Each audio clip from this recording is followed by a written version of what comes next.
there seems to be this common thread of early adopters coming in from a deep technical domain rather than the general public. It's my curiosity that made me to leave pre-med and do what I wanted to do. Curiosity allows us to grow. It allows us to innovate. Human nature is free. Freedom to be yourself, to save your value, to store your value, and use it as you wish. And not be told, oh, you have a limitation of the amount of money you can withdraw from the bank or where to spend it. Absolute power corrupts absolutely. So you give them the power. They become this family or this entity of people, which in the US we call elites, right? And they maintain and sustain that. But the problem is that once you enter the elite group, you start creating rules to prevent other people from joining your group. Coin is the only money that when the super rich procure it, the poor also value from it, gain value from it. If you want control of your people and you control the money, you can allow them to find Bitcoin. The super wealthy in Nigeria are storing their value in Bitcoin or USDT because the Naira is failing. If you love yourself, let go of that control of the money and let it be in Bitcoin because the US government doesn't control Bitcoin. Give it to the people. That will give you your freedoms to be able to transact across continents. Africans are super intelligent, they're super innovative, they just don't have the opportunity.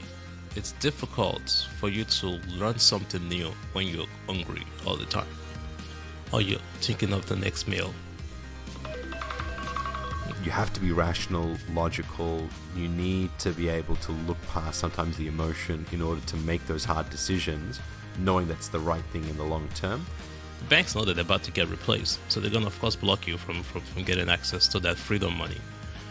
So my thought to you is there are solutions out there that prevent you from selling, actually not prevent, that allows you to not have to sell your Bitcoin and loan it.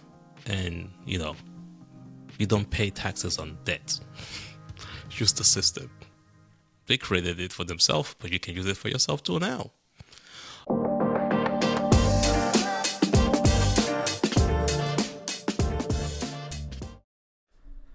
Hello everyone and welcome to another episode of the Bitcoin Curve podcast. My name is Arvind Shanmuga Nathan, and in today's episode it is another interview exploring the question on who are the next wave of Bitcoin adopters and getting diverse thoughts and opinions from people that I respect out in the industry to give that lens to help me write that article and hopefully put forward a framework for Bitcoiners on helping them orange pill very, very different people as we cross the chasm.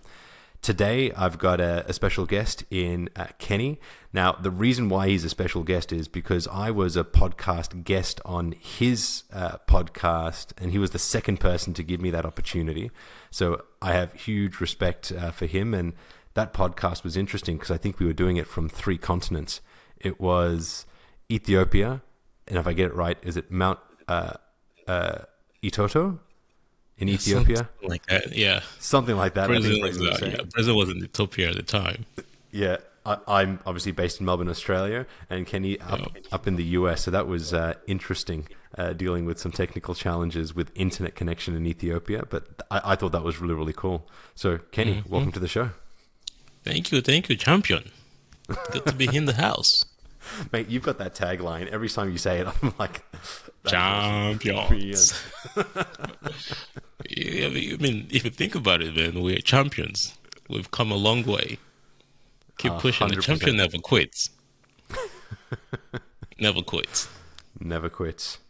Hey, maybe to kick us off, and we'll get into your background as well into it, but I did up a slide. So before this podcast, similar to the podcast with Robin, I asked Kenny to do his Myers-Briggs personality profile because there was a post on X where they were looking at a sample set of 500 people within the Bitcoin community, and they asked them, what is your Myers-Briggs personality profile? And I thought this was a great starting point because it showed the distribution in such a unique way.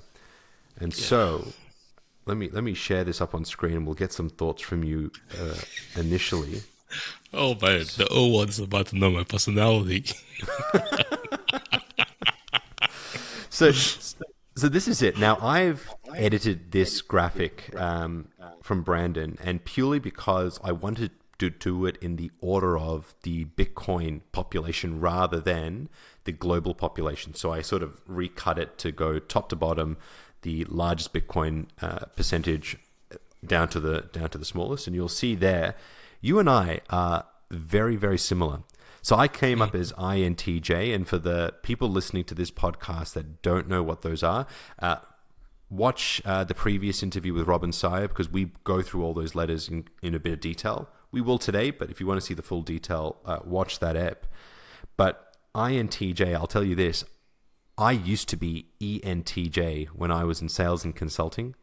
I was extroverted, and then the NTJ, and I'm like the introverted version of you at the moment. That's quite interesting, because what's so funny about this is the mind I've kind of maintained around the same area, because I did this about 10 years ago, and I recently did it about a year or two ago, and it kind of maintained. But I also read a book that said that over time you could actually change and adjust based on your environment or based on your most continued task at the time. 100%. And that's actually an important point, because I shifted, I think about 3 years ago, from ENTJ to INTJ. So when I got into the workforce, I was in sales, consulting. I was in front of people nonstop. I had to sell. That's the most extroverted type of role you can imagine. And the moment that I went back of house, and now I do a back of house role at my employer as a chief of staff like role, that just went out the window, and I went full introvert. So your environment, the role that you do and whatnot, absolutely does change it. And I think I'm living proof of that. So you haven't actually shifted at all. The Bitcoin question.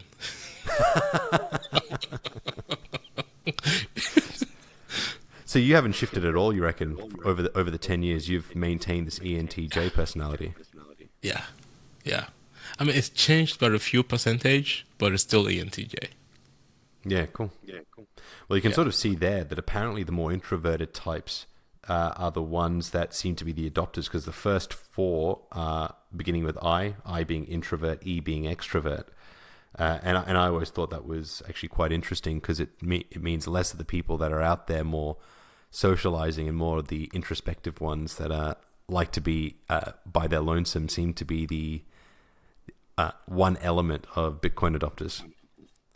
Yeah, and I truly believe that, because on our podcasts, on our show, the guests that we've had seems to be the ones that ask a lot of questions. You can't find Bitcoin or discover Bitcoin if you're not the type to spend time with yourself and ask questions as, why is this the problem? And there are those that accept the problem and don't want to solve the problem, and there are those that are like, there's got to be a solution. I got to figure out what the solution is. So it seems to be those that ask questions and those that are looking for a solution, or those that have spent a lot more time with themselves. So I can see there with the orange on the introvert. Man, if you spend time with yourself, you know why. You're asking a lot of questions. Definitely asking a lot of questions when you spend a lot of time with yourself. Like, why is the world round? Is it really flat? That would happen. Yeah. So, and maybe that's, for sure. Maybe that's a good segue into yourself, because you're extroverted, yet just there you were talking about, you believe that it's the introverted ones that are able to be curious, ask the questions, and look for the solution. Yep. You're extroverted. What do you think was different in your journey to Bitcoin? And so maybe I'll open it up to your background, where you've come from, the extrovert element, and how you think you landed in the space. Yeah, so at one point in my life, I was an introvert. I'm a second twin. My twin was the extrovert. I was the quiet one. I was usually getting beat up all the time. I just mind my own business. But then my dad wanted me to do pre-med. So I did pre-med because my dad wanted me to do pre-med. But then I got to college in America, and I'm just like, this is not what I want to do. I like business. I like accounting. I like numbers. So I'm about to quit pre-med. Then I did. My dad was like, I'm kicking you out of the house. You do what I tell you to do. Well, long story short, I got kicked out of the house. Switched from pre-med to computer science and business management because, hey, accounting. Everybody's doing accounting these days, so I got to mix business and technology together because I did love computers. So I did that. My grades were great. It was way better than what I was doing in pre-med. So my background is in computer science. I got my master's from George Washington University. I actually did quit my cryptography class. I'm not sure if you're familiar with Token Metrics. The founder of Token Metrics was actually in my class. He's my classmate. Wow. But that guy was like super geek. And I was just like, no, this is not me. I'd rather be in front of people, taking requirements, understanding what the technological issue is, and then working with the developers to fix it. So I did that, got my first job at the State Department, managing exchange servers around the world. So I understand the technology aspect of this. And then when I read about blockchains made a lot of sense because I used to be an exchange admin. So databases, understanding how to verify information across multiple platforms, it all made sense. But sadly enough for me, I was starting a company in Nigeria, an airline called Green Africa Airways. So I was just like, hey, little brother, here's $1,000. I heard about this thing called blockchain. Buy some Bitcoin. Well, guess what? My younger brother did not buy Bitcoin. And this was in 2017. He bought BPro. And I was just like, dude, I told you to buy Bitcoin. It's like BPro was pumping at the time, so I bought BPro. Well, who knows about BPro today? Nobody does. BPro is long gone. So I got back from Nigeria after getting destroyed by my business partner. But, you live, you learn. And then I was like, okay, it's time to get back to my passion. What do I really love doing? So I started back researching finance, researching technology. Sadly, I ran into Cardano first. So Cardano was my big thing. If you look back in our previous channel on STAKK, you'll see us talking about Cardano, giving out free Cardanos. I think we had a few people on our show that would give out Cardanos, And then I was like, man, this guy's not making sense. Again, asking questions. You've been making all these promises, year after year, month after month. Hey, we're going to release this, we're going to release that. No price action, no actual impact to the industry. Then we went back. We went to a Bitcoin blockchain conference. I'm forgetting his name. Anyway, one of the big guys in Miami. And I was like, hey, Kenny and Che, man, you guys need to go look into Bitcoin. Stop talking to me about all this other coin. Then we went back home, picked up the Bitcoin Standard, read it. This was around 2020, around that old GME, AMC madness, because we were also trading. We had this AI agent that will signal and tell us what the next stock was going to be. We'll do our technical analysis, do the research. We'll get into the stock. We'll play options. And then we got into AMC and GME, several option contracts. And then we woke up the next morning and I'm like, freaking Christ. $40,000 richer. I'm $60,000 richer. Let me exit the position. You can exit. What the? And that was how we really said we're done with stocks, and we had to fully start transitioning over to Bitcoin and crypto. And then we eventually just said Bitcoin only, because after being in the Bitcoin space in the bear market, and then you see every other coin dying, exchanges kicking you out, all this madness. You're like, now I get it. This is why they say Bitcoin only. Because all these other coins are either companies, a lot of them are fraudulent. You put your money in them and then they just go disappear. Money gone. And you would learn your lesson. So that's my story. That's awesome. And the funny thing is, so my journey was I started Ethereum in 2017. Yep. And then I was Cardano in 2019, 2020, in the early phases of my understanding of Bitcoin, along with HBAR. And the reason why, and I'm curious to see whether this aligns with you. So I was in IT sales and consulting. You're obviously IT on the admin side. I looked at Cardano, and the thing that I loved about it, the rhetoric was, hey, we're slow to release. It almost seemed enterprise grade in the way that they thought about it. Mm-hmm. Correct. So it had the structure, it had the governance, and I was like, okay, here we go. We've got a platform here that enterprises could start to use. And I think this might have been actually more 2018, 2019. I can't remember the exact time frame, but my next stop was Cardano, and then HBAR because I got suckered into the Council of Enterprises that were advising the HBAR protocol. And then ISO 20,000 or something like that. Yeah. Correct. And I took my enterprise knowledge around IT, and I was like, okay, here's a great potential here, better than Ethereum. It's not run by some really skinny dude that I've got no idea what this guy does. This guy looks like, don't trust him. I don't trust him. And then Cardano came up, HBAR, but I think I came to the same conclusion. It's all centrally controlled. Nothing is happening. No real value, or not yet at least. And so then I went all in on Bitcoin as well. So I think we've had very similar journeys given our backgrounds. Goes back to that INTJ and ENTJ situation. But you know, the funny thing is, and speaking to Robin yesterday, and obviously there's distance between these podcasts, they'll probably be a week apart, but he came from an IT background in cybersecurity. And then that's how he got there. You came from a computer science and computer engineering background. I came from an IT sales background, but with a physics undergraduate. And I've got another conversation with someone else that was in IT sales that came into this. There seems to be this common thread of early adopters coming in from a deep technical domain rather than the general public. Yeah.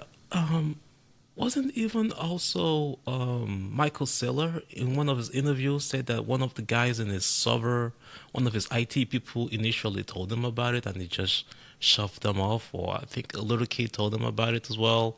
That was also into IT startup or something, and then he just shoved it off initially. Something about those guys in the server room, and those guys are the introverts too, you know? They are usually the introverts because if you're a security database software developer, you're usually an introvert.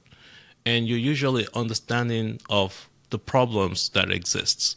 That's why you're a developer. You're trying to solve a lot of problems a lot of times through code. Oh, maybe Satoshi was a developer. Well, more than likely, because have you read the book, the Genesis book? No, I've not. That one there is a great read because it actually goes through the history of the cypherpunk movement from, I think, roughly the 70s all the way through to the founding of Bitcoin, all the evolutions, all the players, and all the building blocks that eventually got combined to become Bitcoin. So the Genesis digital gold and all those guys. Yeah, Aaron von Weerdam's book is brilliant on that front. But yeah, it was just a long progression of one advancement after the other, trialing, and eventually Satoshi brought it all together in the way that it had to be done. So that was interesting. But I'll give you a quick insight. Your first point around curiosity, spending time with yourself and wanting to solve the problem, was almost identical to Robin. He also said you need a curious mindset to begin with before you can even start the journey. So that's quite interesting. And by the way, to the audience, I did not give Kenny any sort of heads up that was the case. That was all unscripted. It's quite interesting that you came to the same starting point as Robin. And I think it goes back to nature, survivor of the fittest. If you're not curious, you're not going to survive. And in some cultures, they actually try to beat the curiosity out of you. And I remember being a child. That was the biggest deal, especially in Africa. African parents don't want you to be curious. They want you to follow the directions and orders that they give you. It's my curiosity that made me to leave pre-med and do what I wanted to do. And I think it's something that we got to teach the audience. It's like if you have children or, if you're in a community, curiosity is a good thing. I don't think we should try to limit that through either laws and regulations. Curiosity allows us to grow. And it allows us to innovate. I might pop up this next graphic for us to have a quick look at, which is the current adoption rate amongst the various countries around the world. And this is crypto and Bitcoin by a company called AAA, and it's about almost a year out of date now.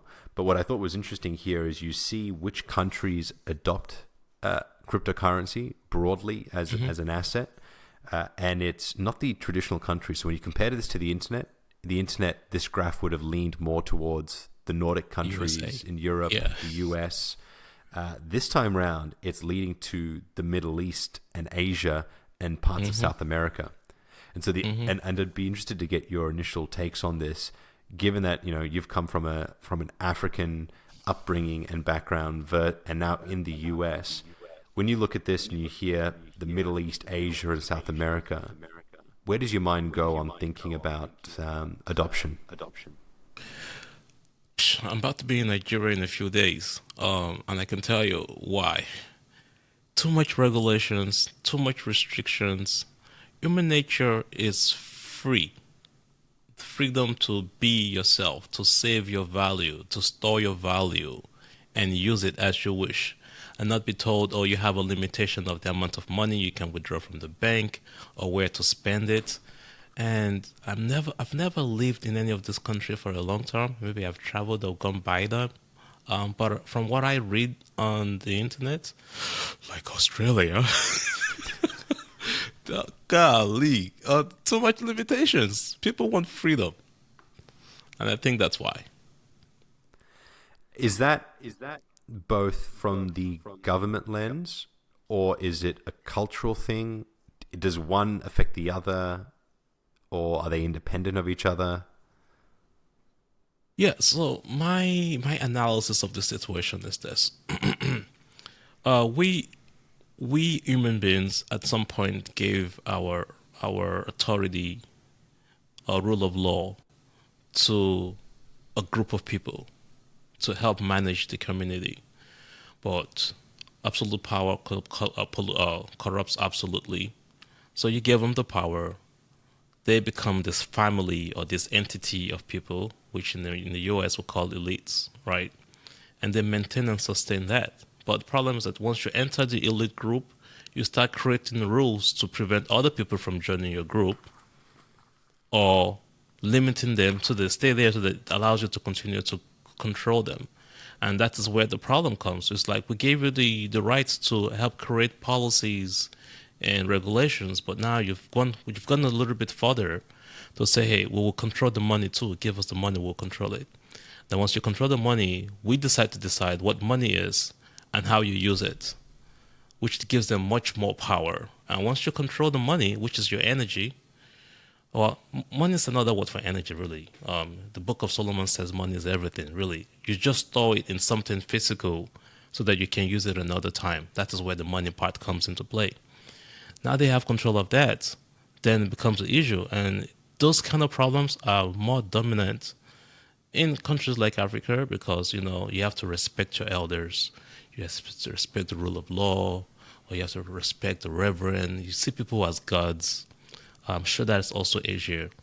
And I think once you come to the Americas, we have the freedom. And I have the right to do this, carry guns and be myself. That's what makes America different. Okay, that's interesting. Because one of the things around this particular article that I'm looking at is my concern is that as we go through this next phase of adoption, we're trying to find who these people are.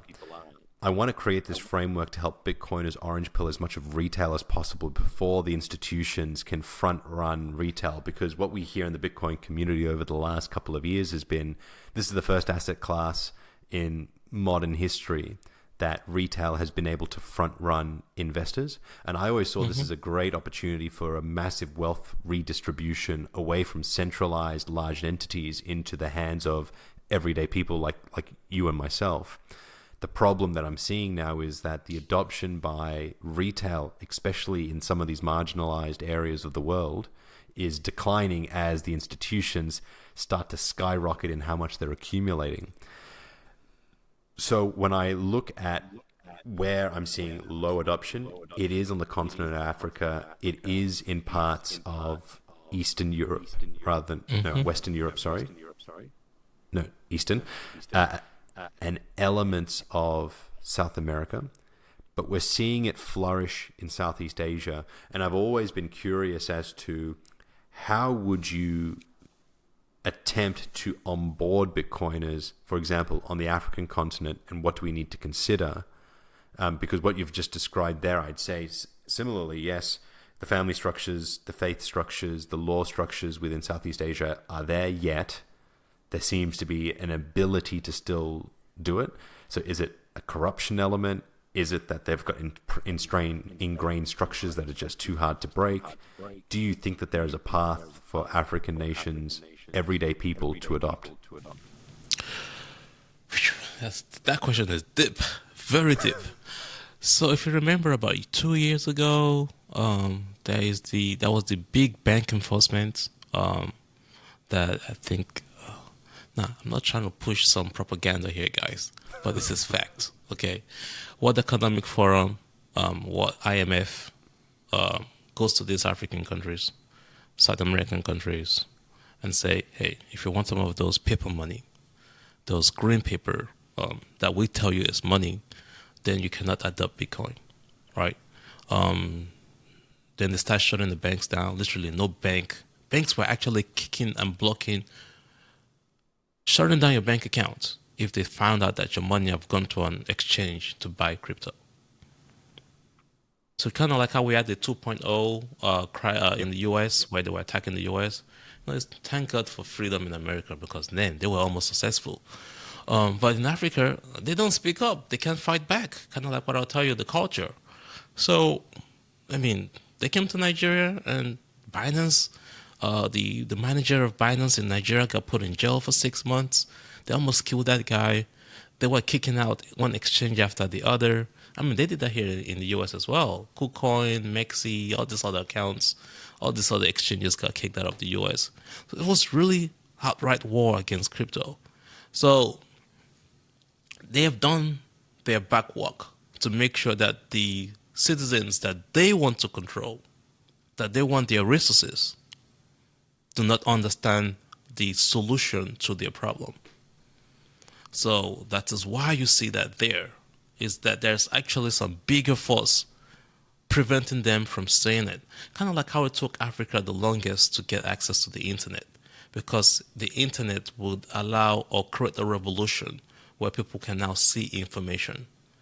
These people that are in power, the elites, at some point you had to go to a reverend to have access to the Bible.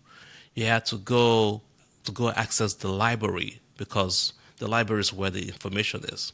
Now the library is no longer in some physical building locked away from everybody. It's now on the web.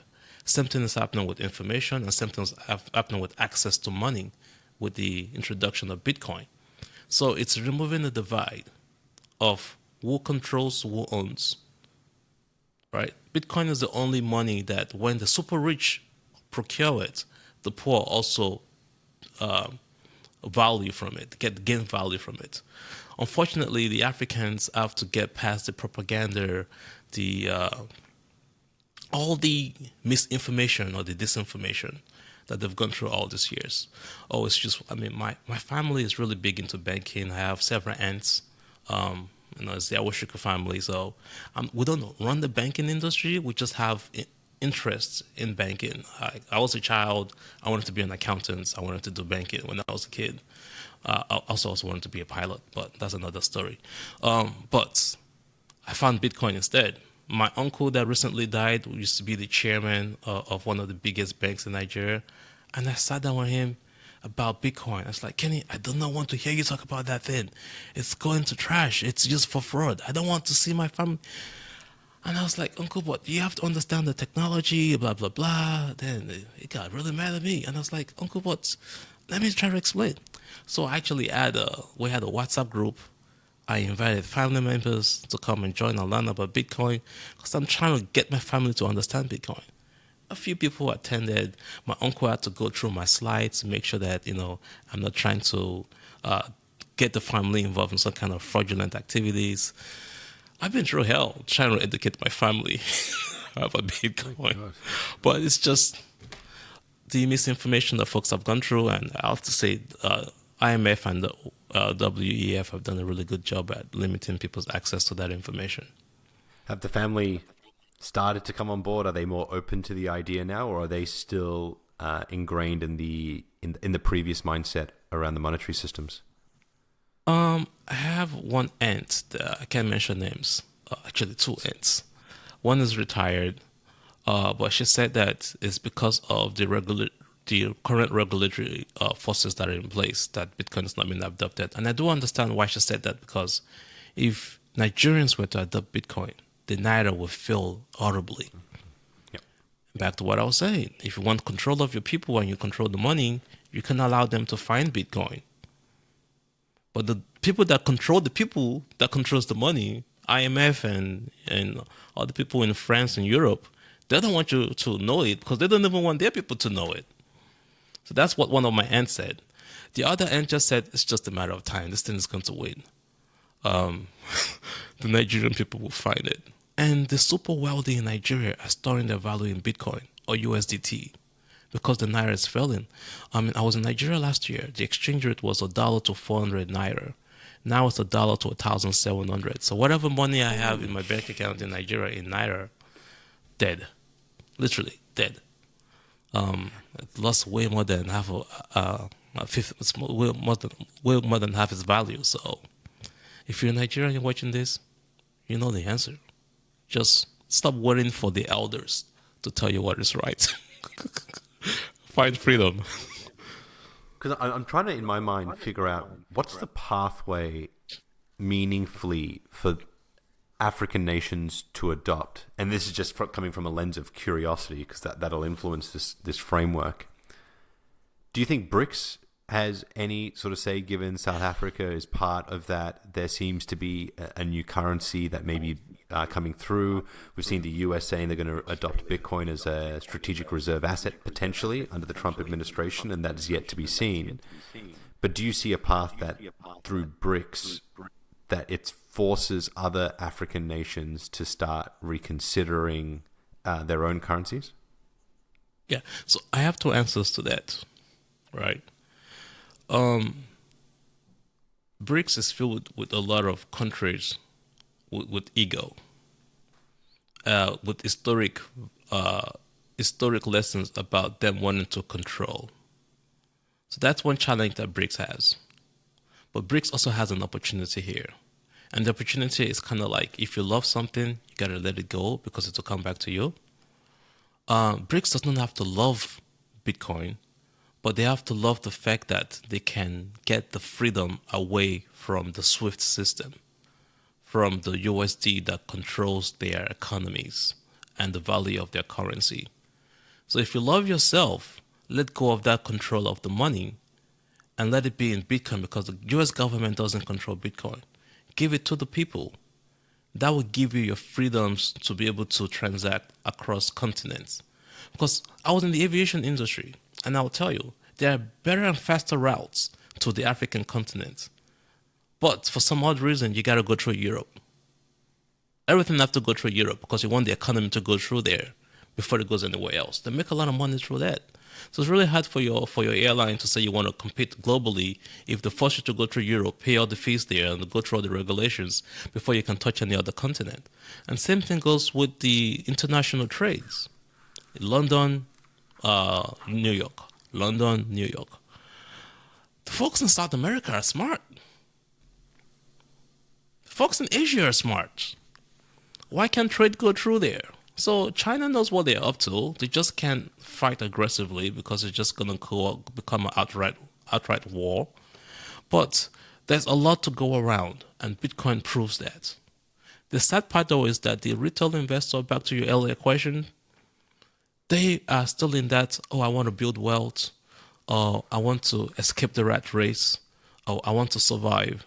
And the sad part about that is that they'll be in a rush or in a hurry to go and trade that real value, that real freedom back for that old fiat, because they think that wealth is in that fiat, which is my concern about this current set of adopters. They are so quick. Golly, when can I sell? I'm like, why would you sell something valuable for something that is paper? So I have to teach them how did we come into using gold as money and using coins as money, eventually using paper as money, and going through 1972, 1973 with, the pegging of the dollar from the gold standard, by Nixon, and all the fights from Federal Reserve in the 1913s or whatever back then. The whole long story. People don't know this story. And like, you have the internet. What are you using the internet for? This information is for everybody. Oh, but it's mostly used for fraud. I'm like, do you remember the early days of the dot-coms? You could not even put your credit card on the internet because someone will steal it. It's the same thing all over again. History repeats itself. Like the internet, decentralizing information, we're now decentralizing your ability to go away from these banks that are constantly using you to become super wealthy, having all the skyscrapers, and you are still poor. So BRICS has a huge opportunity. They just need to adopt it and stop saying, oh, we're going to use gold. Who wants to go back to analog? Can you trust Iran if Iran says, oh, I have this amount of gold, and China says, I have this amount of gold? Then you have start infighting again. China just came out and said they found, $80 billion worth of gold underground somewhere. Yep. That's going to make Russia jealous. Russia's going to be like, but I got oil. So is it oil versus gold? No, use what everybody's using. Bitcoin. That is cool. There was something that you were talking about, which was on the education path and how hard it is to rewire their belief system around what is valuable, what is not. How much harder is it, do you think, on that education front from people that have been raised in African countries versus now where you are, which is the US? Well, I should probably do a few videos when I'm in Nigeria and ask questions about this. It wasn't hard to rewire me to America when I came to America. I came to America when I was 14 years old. And it took me almost 20 years to go back. Africans are super intelligent. They're super innovative. They just don't have the opportunity or access to critical things or the internet. And if they do, they're busy watching YouTube channels and, entertainment.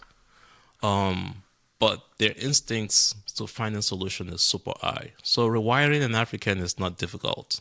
They're just currently wired to be entertained, to just watch all this silly stuff. They do a pretty good job with that. These media companies, and they're big gamblers because, of course, they got to survive. So they got to figure out how to turn a dollar into $20 so they can make a living. Which I think education of Bitcoin in Nigeria, which we do have a couple of people that are doing that right now in Nigeria, but I still think it's for a very few group of people that are well to do. It's gonna help. But if your day-to-day is surviving, trying to survive the current environment, you might get it. But then when you make the money, which explains why maybe a lot of them are into trading and trying to make a living, which I think is still an opportunity. I mean, people use the internet for different things. But then when you create that value, store it in something else that actually holds value and grow. I think that should be the current education for Nigerians, is that, okay, you don't have a job, but you can also, maybe you can trade. Yeah, trade. But when you make that money, store it away in Bitcoin. Interesting. That could be the answer. So that then gets me to contrast South America to Africa, because there's adversity on the African continent when you're living hand to mouth, day to day. You got a currency that's devaluing ridiculously quickly. I think Argentina as a very good example in the South Americas and Venezuela. Both of them have been able, through that adversity, to find Bitcoin and adopt at a fast rate. Is it just the education element that this adversity push hasn't quite generated that Bitcoin adoption in Nigeria? Or is it really just the regulation and that would have naturally occurred if it wasn't for that? So I have a non-profit in Nigeria after my grammar. And I have to say, what I've learned through the non-profit is that it's difficult for you to learn something new when you're hungry all the time, or you're thinking of the next meal. Yep, that's me. That is my time to wake up and go to the gym alarm. Mental gym today. Yeah, yeah. Let me turn off all the alarms because usually the alarm rings, then I have a couple more alarms ringing just to get out of the bed. All right, all right, good. And to the So, listeners, I should say that Kenny is an absolute legend because he's doing this at 4 a.m. in the US and it's 8 p.m. here in Melbourne. So he's a dedicated Bitcoiner. champions. All right. Um, yeah. So for Nigerians, if they can get past the survival rate, or if something clicks, you go back to your INTJ or ENTJ, and you just say, okay, no matter what, no matter how difficult things are, I gotta put 5 naira, 20 naira, because even those little nighters, even though it's getting devalued, if you can take some of it away, and instead of 3 meals a day, 2 meals a day, hey, that's financial advice. But if you want to be a champion, you got to do what champions do. Go the extra mile. Put a little bit away. You just have to put a little bit away, no matter how hard things are. And in the long term, it will pay off. It will pay off. That's the answer. 100%. I mean, you can't be everybody. You can't try to do what everybody is doing. You got to do something else that is different, that is unique to escape the rat race. Do you think that And there's if enough that people? is, yeah, you just get to. You can't expect the government to save you. Do you think there's So enough that'll be people the on the education. ground? It's almost like a motivational speech. Yeah, but do you think there's enough people on the ground to get that message broadcast enough in order to start that critical mass of adoption? If I can quit my job, I'll do it I'll do it full time. I'll be everywhere. Actually, I'm on my way to trying to quit my job. I would love to quit my job. Um, don't tell them. Hey, boss, you might be watching this right now because I do have my boss. My boss watches my channel. By the way, I orange pilled my boss, and now That we're is trying to awesome. orange pill the CEO. Um, it was a funny story. I think I put it in my channel. I think I put it on X, kind of explaining the story about that. But Bitcoin allows you that freedom to want to save the world, to make a major impact. And if you're able to create value with Bitcoin and you can exit some of it to impact more people, of course, why not? So that could be a good reason to maybe exit some of your Bitcoin to educate more people so that you can free up more people, or to trade your way out of your 9 to 5 so that you can make an impact on people, or just outright take money out of your retirement account and say, you know what, I'm going to take a bet on myself and just go out there and create value with other businesses. And while you're not focusing on the business, you are making impact in people's lives. Um, Bitcoiners are not selfish. Bitcoiners are trying to make the world a better place. We're trying to save the environment. Um, so we need more people volunteering and dedicating their time in Nigeria. A lot of them, though, from my conversations with the people on the ground, I do not blame them for trading USDT or trading other altcoins. My answer to you, though, is that store it in Bitcoin long term. No, Do 100%. whatever it is to survive that is righteous, that is not impacting somebody else. But long-term store of value that is not going to be impacted by some company shutting down or regulators coming after that company is Bitcoin. And that's interesting, only because I was just thinking back then to those personality profiles, and Yeah. we're talking a very financially orientated discussion here, where you have to be rational, logical. You need to be able to look past sometimes the emotion in order to make those hard decisions, knowing that's the right thing in the long term. And our profiles, personality profiles, are geared towards that. So Oh, wow. when you look at the I or ENTJ, and I'll just Hmm. read it out here. The N is intuition, which is thinking more imaginatively in the abstract and a focus on the future. So again, Hmm. that N in our elements is giving us that ability to look forward in time far more. The Yep. T, Delete gratification. 100%. The T is talks about thinking using logic and analytics, whereas other people in this category would be the feeling, making decisions based on values. And then the J people who are judging orientated and structured, plan ahead and make formal decisions, whereas people with P are perceiving orientated and are more spontaneous and better to change, adapt better to change and plan less. And so the reason why I read those ones out is I think we're approaching this from the lens of the rational mind that is future focused and uses a level of analytics. And I think that this Bitcoin, this financial story resonates with us quite well. I'd be interested to see what the profile of Africa is on this scale, but I'm going to assume that there's going to be a large number of people that are almost the complete opposite. Do you think, with that as sort of a scene setting, that there is another type of message that we should be articulating to those kind of people in the African context that is different to money that will get them orange pilled? That requires some deep thinking. Because remember at the beginning of the conversation, we talked about how your environment sometimes impacts your personality. Yep. If the environment stays the same, how does the personality change? You gotta be a deep thinker or someone that is intuitive or someone looking for a solution. Someone's trying to tell someone that was born Muslim or born Hindu to just become a Christian tomorrow.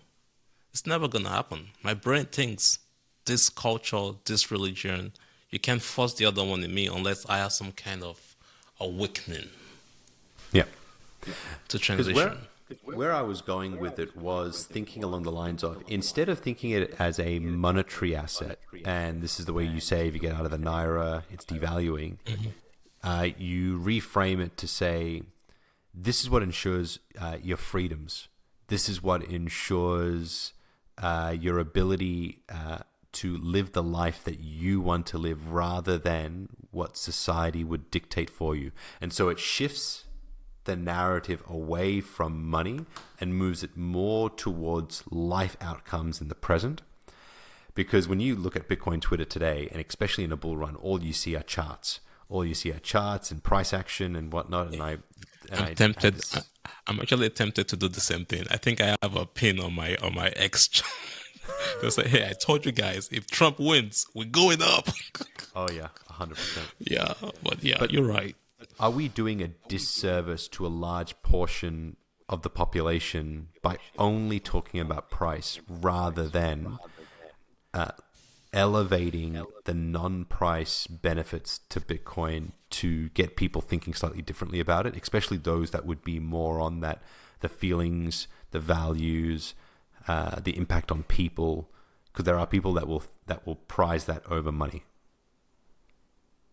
I'll give 2 examples as an answer to that. So when the internet was first created, it was just read, write, and then you can read information. Then eventually you can buy. Now we can communicate and collaborate and make trades and set agreements, and we're doing the show right now on the internet. Great.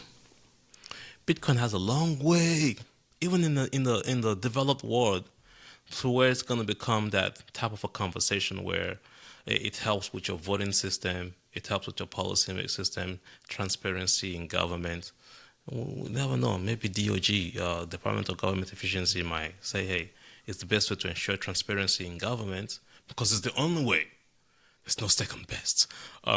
There's the only way to ensure transparency in government. And government is just not outright printing money to give to Ukraine or Israel. So that's one way to think about it. But on the African continent, though, and this is in the developed world, in the African continent, they're way past undeveloped. They're undeveloped mentally. They are surviving. And it's not only because of some external force, it's also their current internal leadership. So the brain is jammed into a little tiny space. It's unfortunate, but it's the current situation. So my answer to that is, no, we want to, but even in the developed world, we have challenges. And you have a situation where people are still trying to even survive to be an human being, to tell them that. So just telling them that, yeah, it's your freedom money. Like, yeah, but at the end of the day, I got to wake up tomorrow morning and put food in my stomach. I got to provide for my kids, send kids to school. We're not able to do that in the developed world to say Bitcoin is going to ensure that you have better education, which it does. Bitcoin actually teaches you music, teaches you about time management. So much things Bitcoin can do, but let's keep it there. Let's not go too deep. Let's keep it simple. But in the undeveloped world, I think it's still very important for us to tell them and keep pushing that original form of what Bitcoin solves before it starts solving all the other world problem. Is that, man, you want to wake up tomorrow morning and know that 10 years from now, your children will no longer be suffering like you were suffering? You must do this. Like the book of Ecclesiastes in the Bible talks about all these different forms of energy and wisdom and money. There's so much wisdom in understanding Bitcoin that maybe you should go and learn some wisdom from Bitcoin. And how from the beginning of time, since you knew time, since we decided to say we're going to have a monetary system to store our value, some group of people have been stealing from you, either through taxes, through inflation, and you need to escape from that. And this is the first time that you get to, like, you don't even have to use a currency to create Bitcoin. Use your personal energy and say, if I do this work, pay me in Bitcoin, without even going to that other currency, the one that is controlled. Do that. At least try doing that. Actually, there's a guy we interviewed in Ghana. He's a Nigerian that moved to Ghana. And said the way he found Bitcoin was that it was using his energy to create graphic design websites for an American company. And the American company said they would pay him 5 Bitcoins. And the only thing that he did, yes, this guy had like several Bitcoins, but he sold it because, of course, you got to make a living. You got to live the country and make a better living for himself. He still has some because he trades, and then when he trades, it converts it to Bitcoin and saves it in Bitcoin. It said that all he had to do was think, intuition. Okay, now I'm actually able to use the internet, which goes back to the importance of the internet, to make money and provide for my family. Why don't I take a chance on this money thing that these guys are talking about? So every project he did, it was getting paid in Bitcoin. And then woke up one day and Bitcoin was through the roof, and that was how I was able to save his family and get his family in a better place, where now it just trades and have fun and have a farm and is able to have a better life for his family. So there are different stories out there, but you don't need to earn in Naira to buy Bitcoin. You can ask to get paid in Bitcoin. There are people that understand Bitcoin in Nigeria, or people that understand crypto in Nigeria. If they say all they have is crypto, pay me in crypto, I will convert it to Bitcoin. You know, do something like that, especially in the bull market. The best time to do it, though, is in the bear market. Well, actually, that is the best time, but the best time is right now. Yeah, all the time. Yeah. So this has actually been incredibly valuable. So I'm going to walk through what Robin and I came up with in the last conversation, because I wanted this framework as to how to think about the approach on the conversation with someone that you want to orange pill, especially in this next wave. So we started out with, you need the mindset. So you need that curiosity. You can't push this onto someone. They almost need to come to you to some degree with that level of curiosity. So that was step 1. Step 2 is you needed one of two things. Either an inspirer, someone that landed the message in such a way that it inspired you to take action, or you needed an element of pain or adversity that forced you to do the research and take action. So it's either this pleasure or pain, this inspirer or this adversity. And once you'd hit that point, it was the finance front door. He was talking about the fact that everybody just cares about price. The videos in which he's got, retire early, or the Bitcoin prices, people click. But the moment he doesn't have the finance elements on there, his views go down. So it's always the finance front door. But then the final piece is to diversify the message dependent on the individual. So if they're a feelings person, talk about something else that relates to them. And that's where you tailor the conversation. But the first 3 steps was always, mindset, impetus for change, either inspire or adversity, and then the finance. What was interesting from this conversation, which I think I need to add to this now, is a geographical context, which is, if you're in the West, then that piece that I talked about with Robin absolutely makes sense. But what's become very apparent here is the geography effectively just stops you at the finance front door, because no one cares about the feelings part, because they're trying to just survive. The finance for the here and now becomes the be-all and end-all, and we shouldn't try to overcomplicate it, depending on the geography that we're talking to. Do you think that would be a fair statement, or do you think that there could be something different there that you would add or change? It is, and the banks make it difficult for you to get into Bitcoin. So if you are researching, you gotta now find another alternative to get to it without the limitation of the infrastructure of the banking systems. The banks know that they're about to get replaced, so they're gonna of course block you from getting access to that freedom money. So the ability to look for an alternative, to get to that alternative and then implement it, because you got to be really hungry for it. And unfortunately for many, there was a guy that I spoke to about Bitcoin when Bitcoin was like 28K, 38K. He has a big following of many Nigerians, politicians. I mean, he knows a lot of big people. The guy was like, I don't get it. So I sat down. I was like, okay, I understand it, but it's always going up and down. I'm not sure if I can stop my value in this. Now he's been chasing me down. Like, Kenny, when can we talk? I need to understand this Bitcoin thing. It's currently at 99,000. I was like, I'm so busy right now. I mean, it's not like I don't want to help him. Don't get me wrong. But I am really busy. Once I'm done with you here, I'm running to the gym.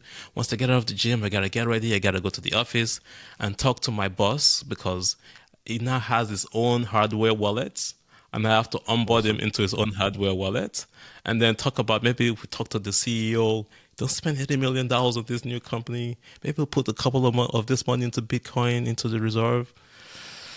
So we're going to have that conversation today. So I got to get ready to go to the office to do that. That is important. So I'll let you get to that. And have you seen Michael Saylor's PowerPoint, that 3-minute presentation to Microsoft? Yeah. Holy shit, just send me I that sent video. it to him. Yes, send it to the CEO. That is so good.